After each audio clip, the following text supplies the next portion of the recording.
Bismillah, walhamdulillah, wassalatu wassalamu ala rasulillah wa ala alihi wa sahbihi wa man walahu, amma ba'd. I missed, I did not record the dars at the time, so inshallah we'll record the dars from Kitab al-Riqaq from Sahih Albukhari now. And I'll tell you, I will record what I said during the dars and whatever comes to mind from the tawfiq of Allah. Here Imam Albukhari rahimahullah said, Babu ma yukrahu min qila wa qal. The chapter about what is disliked about qila wa qal. And the meaning of this, as in the website Ad-Durar al-Saniyya, the encyclopedia of Ad-Durar al-Saniyya, they mentioned that qila wa qal refers to any idle speech which does not benefit, that is disliked, and speech that displeases Allah, does not benefit in the afterlife. أن معاوية كتب إلى المغيرة. Then the Imam Bukhari mentions one hadith in this chapter, عن وراد كاتب المغيرة ابن شعبة أن معاوية كتب إلى المغيرة أن اكتب إلي بحديث سمعته من رسول الله صلى الله عليه وسلم قال. Muawiyah رضي الله عنه, خال المؤمنين, the uncle of the believers, sent a letter to Al-Mughira asking him to write for him something he heard from the Prophet sallallahu alaihi wasallam. And of course Muawiyah radiallahu anhu, may Allah be pleased with him, Ibn Abi Sufyan, may Allah be pleased with him, is the fifth Khalifa in the history of the Muslims, rather the sixth if we count Al-Hasan ibn Ali ibn Abi Talib radiallahu anhu. The Ummah agreed over him, and they all united under his leadership. He was a companion that enjoined good and forbid evil, and he was a companion that had many virtues, one of which was his knowledge and his fiqh. As Ibn Abbas said, innahu faqih, as in Sahih Albukhari, that surely he is a knowledgeable person in fiqh. And this was stated by Ibn Abbas when Muawiyah radiallahu anhu had prayed one rak'ah of witr, and one of those who were under Ibn Abbas came to him and told him that he saw Muawiyah pray one rak'ah, and so he said, Da'hu fa innahu faqih. He said, leave him, for he is a person of fiqh, a knowledgeable person. And of course it is such things that made Muawiyah radiallahu anhu a person of knowledge, seeking knowledge and going after it by writing to the people of knowledge, as in this occasion. What an amazing event it is. He's the Khalifa of the Muslims. This didn't stop him from seeking knowledge. What about us? La ilaha illallah. He wrote to Al-Mughira radiallahu anhu.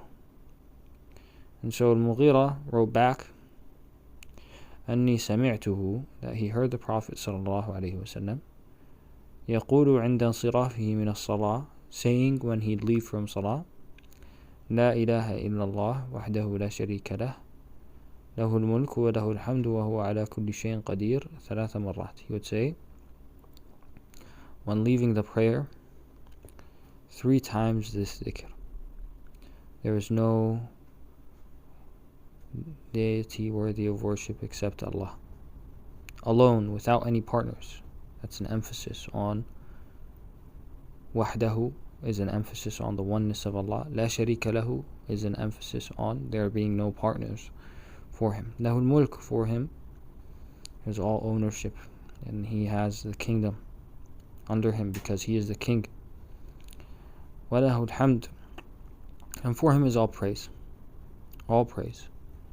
both for him being the perfect one subhanahu wa ta'ala, the one who has all the attributes of perfection, and also because of the blessings that he has bestowed on us. He deserves praise.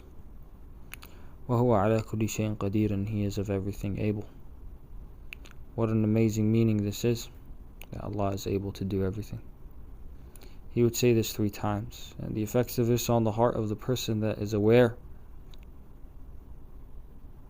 of what he's saying is different than the effect of it on the person who is not aware of what he is saying. And then Mughira said, رضي الله عنه, قال وكان ينهى عن قيل وقال. He used to order against قيل وقال, talking about what does not benefit in the akhirah, speaking about what harms in the akhirah, backbiting, foul language.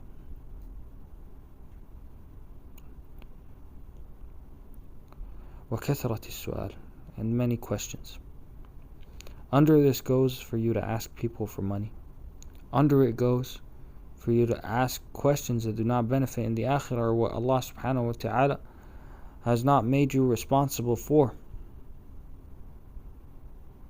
I mentioned in the dars what Ibn Rajab had mentioned in Jami' al-Ulum wal-Hikam of a man asking the Prophet sallallahu alaihi wasallam if he is the son of his parents. And he was. But that was not of what he ought to ask about. And also in this, under this goes those who ask questions to cause trouble. Then he said, وَإِضَاعَةِ الْمَالِ, and wasting of money. Very important. Allah does not love the ones that waste. إِنَّهُ لَا يُحِبُّ الْمُسْرِفِينَ. وَمَنْعٍ وَهَاتٍ, and man'a means to prevent. To prevent what? To prevent what ought to be given. Such as not giving zakah. Such as not giving knowledge that Allah has bestowed upon you when asked about it. Wahat, and asking people what is not to be asked for. وعقوق الأمهات, and to be undutiful to the mothers.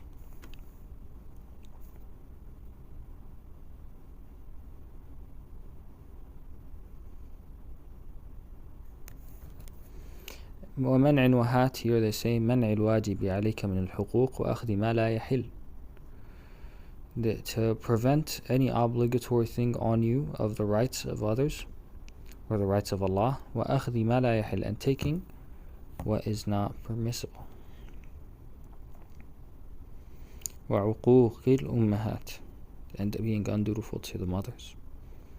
This shows the emphasis on mothers, the importance of mothers, refuting those who speak ill of Islam and say, oh, Islam is against women, or otherwise a falsehood.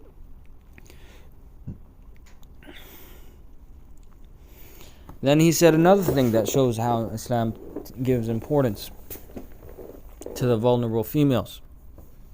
وَوَأْدِ الْبَنَاتِ, and burying girls alive. He ordered against this, sallallahu alayhi wa sallam. But today in the modern jahiliyyah, the modern time of ignorance that we are in, both male and female are victims of the new wa'd, the new killing of babies through abortion. What an extremely devilish system this is. Murder is justified. And of course, Islam, it gives the solution not to reach to this point, where it first forbids fornication, zina, unlawful relationships, such as boyfriend-girlfriend nonsense, unlawful relationships, haram relationships, and it prevents what leads to that as well. Anything, وَلَا تَقْرَبُوا الزِّنَا, don't come near zina. So it doesn't put you in the lap of the haram and then tell you don't commit it. Rather, it prevents you from doing the things that may entice in you the desire for doing that haram thing. It helps you out. It tells you don't touch the opposite gender. It tells you don't look at the opposite gender. قُلْ لِلْمُؤْمِنِينَ يَغْضُضُّوا مِنْ أَبْصَارِهِمْ.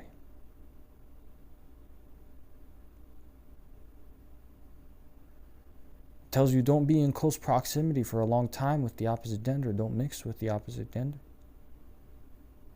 Ikhtilat is forbidden by ijma', by consensus, by absolute agreement of the scholars of Islam, and the statements of the Prophet ﷺ indicate that as well. So look at how it prevents what has made the people want to have abortions, which is the fact that they fornicate, they have a one-night stand, bam, baby comes. They don't want that baby because her dad went away, because it was just for the pleasure of it. They don't want the responsibility that comes with it. So Islam cuts all that off, forbids fornication, forbids what leads to fornication. And then it also forbids the sin itself. It forbids the killing of little babies that are in the stomachs of their mothers. It forbids that as well.